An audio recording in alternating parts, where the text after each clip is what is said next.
Hello students, in this video we shall discuss about the carboxylic acid derivatives. What are the carboxylic acid derivatives, what is their structure and we'll compare their stabilities. तो बेटा कोई भी ऐसा substance जिहड़ा carboxylic acid, this is carboxylic acid, carboxylic acid दे जिहड़ा hydroxy group लग्या OH group, उस OH group नू रिप्लेस करके किसी होर ग्रुप के नाल जिहड़ा साडे कोल सबसटांस बनता वा that is called carboxylic acid derivative. तो इस OH ग्रुप नू बेटा आपां अगर किसी होर ग्रुप नाल रिप्लेस कर दईए तो नवा कंपाउंड जिहड़ा होएगा उन्होंने असीं कार्बोक्सिलिक एसिड डेरीवेटिव बोलांगे। तो जिहड़े कार्बोक्सिलिक एसिड डेरीवेटिव्स असीं स्टडी करने आ वो बेसिकली 4 कार्बोक्सिलिक एसिड डेरीवेटिव्स होणगे। सब तो पहला की RCOCl, OH is replaced by Cl. When OH is replaced by Cl, this is called acid chloride. This family of compounds is called acid chloride. If it is replaced by RCOOCOR, इस group ना replacement हुई आ सारे नाल OH group नू इस group नाल replace करता, this is acyl group. तो this is acid anhydride. When acyl group दे नाल रिप्लेसमेंट की। Then next is RCONH2, this is amide, replacement by NH2 group, and last RCOOR, it is ester. इत्थे भी आप R dash लिख सकते हैं। R and R dash may or may not be same, वो सेम भी हो सकते हैं डिफरेंट भी। तो आ जिहड़े 4 आप डिफरेंट कंपाउंड्स लिखे आ ये कार्बोक्सिलिक एसिड डेरीवेटिव्स आ, आप इन्हां दी डिटेल स्टडी करनी आ फरदर वीडियो लैक्चरस दे विच। तो सब तो पहला बेटा आप गल करते हैं इन्हां दे स्ट्रक्चर की। Will talk about their structure. हुण स्ट्रक्चर इन्हां दी कार्बोक्सिलिक एसिड वाली ही आ। आपां कार्बोक्सिलिक एसिड डेरीवेटिव नू जनरली इदां लिखते हैं RCOY, where Y is what, Y can be Cl, Y can be OCOR, Y can be NH2, Y can be OR। ठीक है जी, आ चारों। जिहड़ी आ वाली carbon, this carbon is sp2 hybridised.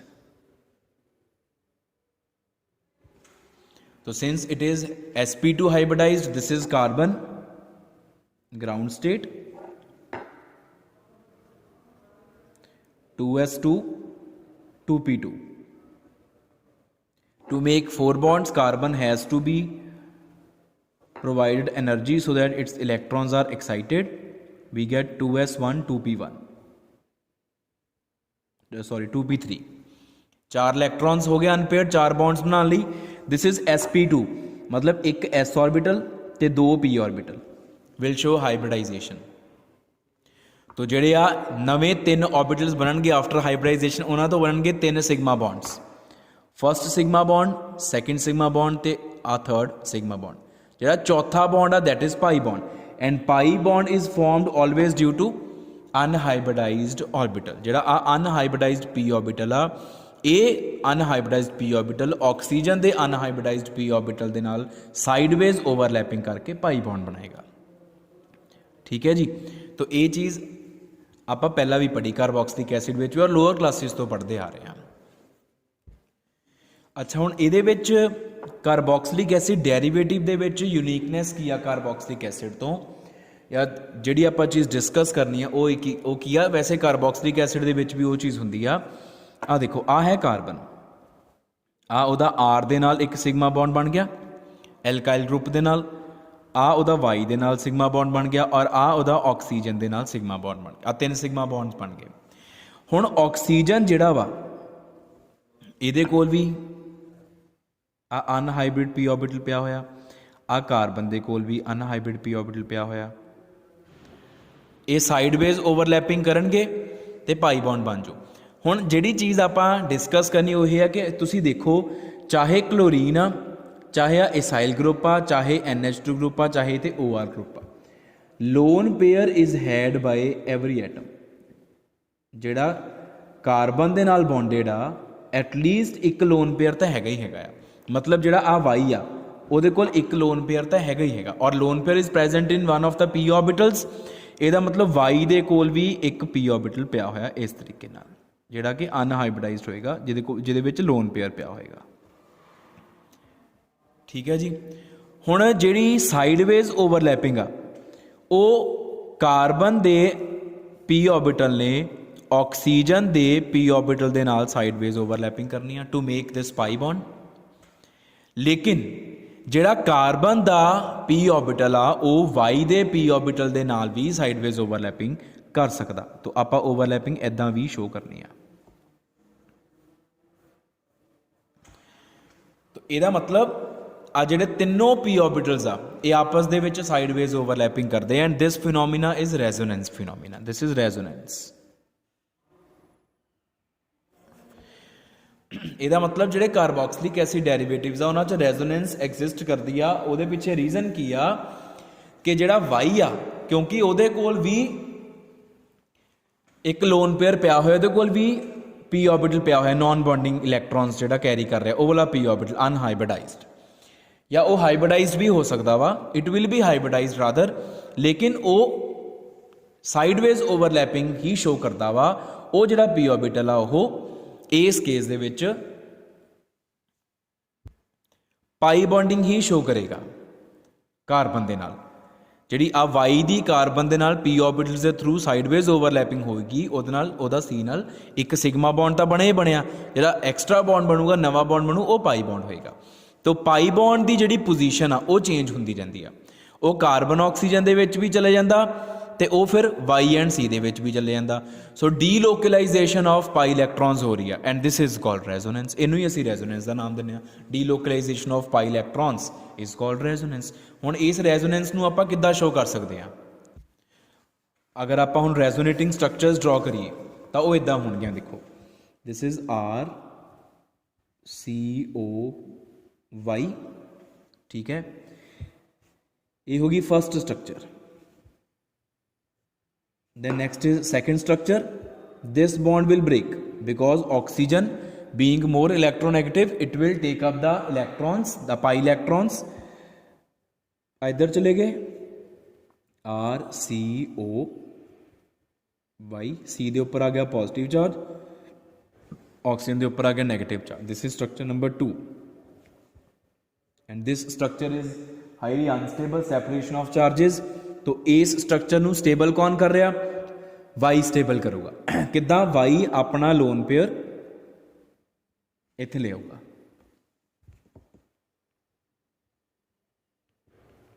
इत्थे आ गया डबल बॉन्ड, ठीक है, वाई के उपर चला गया पॉजिटिव चार्ज, ओ दे उपर नैगेटिव चार्ज, कार्बन का पॉजिटिव चार्ज खत्म हो गया क्योंकि वो इलैक्ट्रॉन आ गया वाई तो।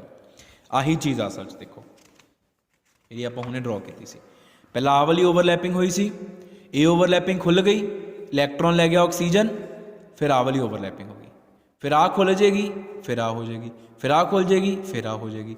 तो इस तरीके दे नाल जिहड़ियां ओवरलैपिंग्स आ वो चेंज होंदी रहिंदी है, तो जिहदे करके आपां कहंदे कि पाई इलैक्ट्रॉन्स की पोजीशन जिहड़ी आ वो चेंज हो रही है। एंड दिस स्ट्रक्चर नूं आपां इहनूं आपां थर्ड स्ट्रक्चर बोल दिंदे आ।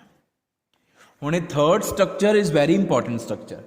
It has very much contribution to resonance stabilization. Why it has very much contribution to resonance stabilization? Because this structure is very less stable.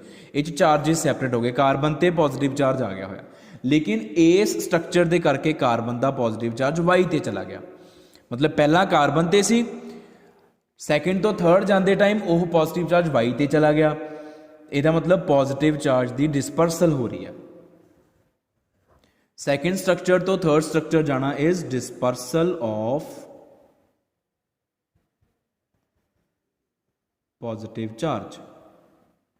And आप lower classes तो पढ़ते आ रहे हैं that dispersal of positive charge provides stability to the substance, provides stability to the compound overall. तो इसका मतलब third structure जी बहुत इंपॉर्टेंट आ, ये बहुत रेजोनेंस स्टेबिलिटी दे विच इहदी कॉन्ट्रीब्यूशन बहुत आ। मतलब ये structure third structure specifically overall carboxylic acid derivative नूं काफ़ी स्टेबिलिटी प्रोवाइड करती है, क्योंकि थर्ड स्ट्रक्चर मतलब dispersal of positive charge, dispersal of positive charge हुंदा वा तां थर्ड स्ट्रक्चर बनती है। ठीक है, वाई अपने उपर पॉजिटिव चार्ज ले रहा कार्बन वाला अपने इलैक्ट्रॉन दे के। हुण नैक्सट आपां बेटा टॉपिक डिस्कस करते हैं relative stabilities.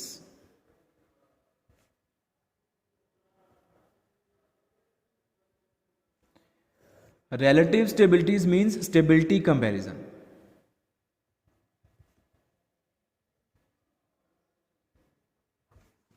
We are going to compare the stabilities of these carboxylic acid derivatives.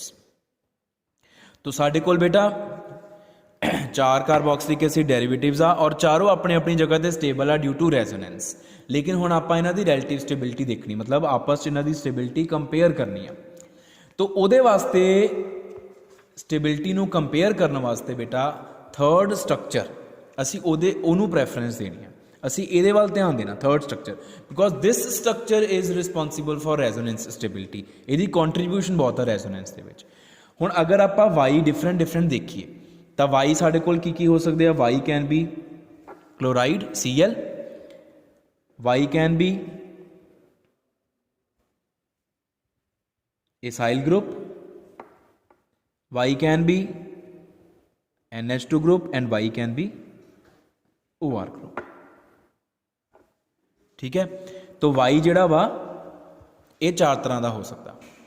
हुण देखो थर्ड स्ट्रक्चर कदों बनती आ, जदों Y अपने इलैक्ट्रॉन्स कार्बन दे नाल शेयर करता, अपना लोन पेयर कार्बन नाल शेयर करता, कार्बन का अनहाइब्रिड p ऑर्बिटल ते Y का जिहड़ा p ऑर्बिटल आ हाइब्रिड वाला ही, वो आपस जो ओवरलैपिंग कर लेंगे, साइडवेज ओवरलैपिंग, उदों थर्ड स्ट्रक्चर बनती। मतलब आप की देख रहे हैं कि वाई अपने इलैक्ट्रॉन्स दे रहा वा कार्बन, तो वाई जिन्नी जल्दी अपने इलैक्ट्रॉन दूगा उन्नी जल्दी थर्ड स्ट्रक्चर बनूगी, तो जिन्नी जल्दी थर्ड स्ट्रक्चर बन रही है ਉਹਦਾ कंटेंट उन्ना ज़्यादा होएगा। मतलब वाई ने अगर फटाफट अपने इलैक्ट्रॉन देते तो थर्ड स्ट्रक्चर की कंटेंट ज़्यादा होनी, उसकी परसेंटेज ज़्यादा होनी है।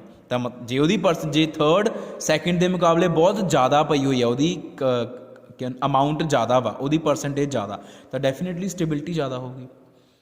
तो more easily Y provides its electron to the electron deficient carbon, more will be the stability of structure number 3 and more will be the overall resonance stability of the acid derivative। हुण अगर आपां चारां दी गल करिए, acid chloride, acid anhydride, amide and ester, अगर चारां दी गल करिए तां जिहड़ा एसिड एनहाइड्राइड आ ते जिहड़ा एस्टर आ, इन्हां दोनां दे विच जिहड़ा वाई एटम आ वो ऑक्सीजन एटम आ, मतलब ऑक्सीजन ने इलैक्ट्रॉन देने कार्बन। अमाइड के केस नाइट्रोजन आ ते एसिड क्लोराइड केस दे विच जिहड़ा आ वाई आ वो क्लोरीन एटम आ।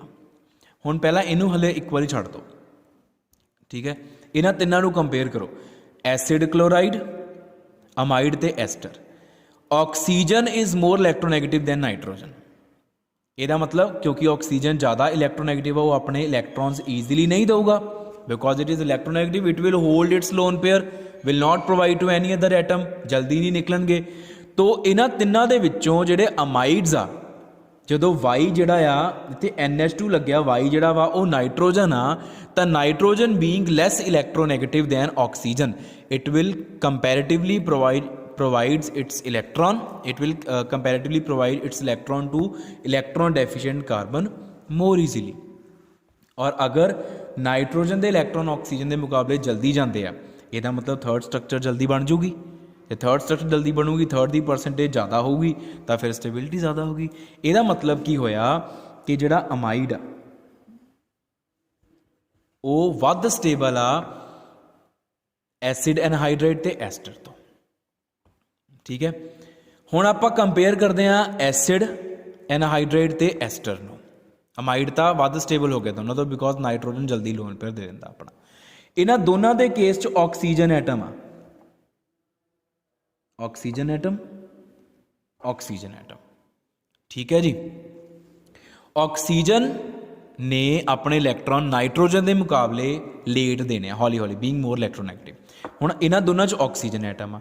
हुण जदों इन्हां दोनों की आपां गल करिए, आपां इन्हां दोनों के case they which, in case of acid anhydride.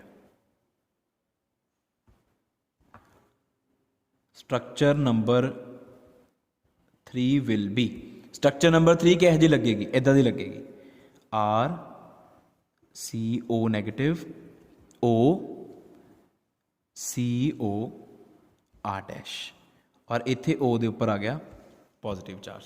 तो in case of ester third structure will look like RCO OR dash, इत्थे सिंगल बॉन्ड आना, सॉरी इत्थे डबल बॉन्ड, इत्थे पॉजिटिव चार्ज। ठीक है जी, इदां दी लगणगीਆਂ स्ट्रक्चर ये आ हैगी, मान लो ਇਹਨੂੰ ਆਪਾਂ कहता 3B ਤੇ ਆ ਹੈਗੀ ਆ 3C ਸਟਰਕਚਰ ਨੰਬਰ। ਹੁਣ 3B ਐਂਡ 3C ਦੀ ਅਗਰ ਤੁਸੀਂ ਸਟੇਬਿਲਿਟੀ ਕੰਪੇਅਰ ਕਰੋ ਬੇਟਾ, ਤਾਂ ਦੇਖੋ 3B ਦੇ ਵਿੱਚ ਪੋਜ਼ਿਟਿਵਲੀ ਚਾਰਜਡ ਆਕਸੀਜਨ ਦੇ ਨਾਲ ਲੱਗਿਆ ਕਾਰਬੋਨਿਲ ਗਰੁੱਪ, ਆ ਕਾਰਬੋਨਿਲ ਗਰੁੱਪ ਆ, ਠੀਕ ਹੈ। ਤੇ carbonyl group is having, carbonyl group is electron withdrawing group, ਤੇ ਇੱਥੇ ਲੱਗਿਆ R group and this is electron releasing group. ਤੇ ਅਸੀਂ ਲੋਅਰ ਕਲਾਸਿਸ ਤੋਂ ਪੜ੍ਹਦੇ ਆ ਰਹੇ ਹਾਂ ਕਿ ਇਲੈਕਟ੍ਰੋਨ ਵਿਡਰਾਇੰਗ ਗਰੁੱਪ ਹਮੇਸ਼ਾ ਪੋਜ਼ਿਟਿਵ ਚਾਰਜ ਨੂੰ ਡੀਸਟੇਬਲਾਈਜ਼ ਕਰਦਾ ਤੇ electron releasing group positive charge ਨੂੰ ਸਟੇਬਲਾਈਜ਼ ਕਰਦਾ। ਮੈਂ ਲਾਈਨ ਬੋਲ ਰਿਹਾ ਵਾਂ, ਇਹਨੂੰ ਤੁਸੀਂ ਨੋਟ ਕਰ ਲਿਓ। ਇਲੈਕਟ੍ਰੋਨ ਵਿਡਰਾਇੰਗ ਗਰੁੱਪਸ ਡੀਸਟੇਬਲਾਈਜ਼ ਦਾ positive charge, electron releasing groups stabilize ਦਾ ਪੋਜ਼ਿਟਿਵ ਚਾਰਜ। ਇਹਦਾ ਮਤਲਬ 3B will be less stable than 3C, क्योंकि 3B ਦੇ ਵਿੱਚ ਇਹ ਕਾਰਬੋਨਿਲ ਗਰੁੱਪ ਇਸ ਪੋਜ਼ਿਟਿਵ ਚਾਰਜ ਨੂੰ ਅਨਸਟੇਬਲ ਕਰ ਰਿਹਾ, ਲੇਕਿਨ 3C ਦੇ ਵਿੱਚ ਇਹ ਰਿਲੀਜ਼ਿੰਗ ਗਰੁੱਪ ਐਲਕਾਈਲ ਗਰੁੱਪ ਇਸ ਪੋਜ਼ਿਟਿਵ ਚਾਰਜ ਨੂੰ ਸਟੇਬਿਲਿਟੀ ਪ੍ਰੋਵਾਈਡ ਕਰ ਰਿਹਾ by dispersing it. So 3B is more stable than 3C। तो अगर 3B मोर स्टेबल आ, मतलब आ structure in case of acid anhydride is more stable than in case of ester. तो ਇਹਦਾ मतलब की हो गया फिर, acid anhydride is more stable than ester, acid anhydrides are more stable than esters। तो डेफिनेटली इन द एंड हुण रह गया एसिड क्लोराइड डिस्कस करने वाला। हुण जिहड़ा एसिड क्लोराइड आ बेटा, एसिड क्लोराइड दे विच इत्थे वाई की जगह ते हैगा chlorine, in place of Y we have chlorine. Chlorine कोल भी लोन पेयर्स हैगे 3। हुण क्लोरीन ने इलैक्ट्रॉन देने आ कार्बन नूं, कार्बन दा हैगा p ऑर्बिटल, इत्थे क्लोरीन दा p ऑर्बिटल, लेकिन कार्बन दा हैगा 2p ऑर्बिटल ते क्लोरीन दा हैगा 3p ऑर्बिटल। ते जदों आ वाली ओवरलैपिंग होनी आ, इत्थे क्लोरीन आ, this orbital will be 3p, this orbital is 2p, and overlapping of 3p and 2p is not that much efficient। ये इफेक्टिव ओवरलैपिंग नहीं हैगी जिन्नी के अगर इत्थे नाइट्रोजन होगा, नाइट्रोजन कोल 2p, कार्बन 2p, अगर इत्थे ऑक्सीजन होएगा 2p 2p, अगर इत्थे क्लोरीन होएगा 3p 2p, and 3p 2p overlapping is much less effective than 2p 2p overlapping. ਇਹਦਾ मतलब फिर क्लोरीन ਦੇ ਜਿਹੜੇ ਆ ਵਾਲੇ ਇਲੈਕਟ੍ਰੋਨ ਕਾਰਬਨ ਨੂੰ ਜਾ ਰਹੇ ਉਹ ਸਭ ਤੋਂ ਲੇਟ ਜਾਣਗੇ, क्योंकि 3p 2p ਦੀ ओवरलैपिंग ही इफेक्टिव नहीं हैगी। और अगर इत्थे क्लोरीन आ तो इलैक्ट्रॉन कार्बन ਨੂੰ सब तो लेट जा रहा तो थर्ड स्ट्रक्चर बहुत लेट बनूगी, ਉਹਦੀ कंटेंट ਉਹਦੀ कह लो परसेंटेज घट होएगी, तो जिहदे करके ओवरऑल स्टेबिलिटी घट होएगी। तो एसिड क्लोराइड्स जिहड़े आ वो सब तो घट स्टेबल आ। तो out of 4 acid derivatives amides are most stable, then come acid anhydrides, then come esters, and in the end come acid chlorides। This is the comparison of stability of these 4 types of acid derivatives।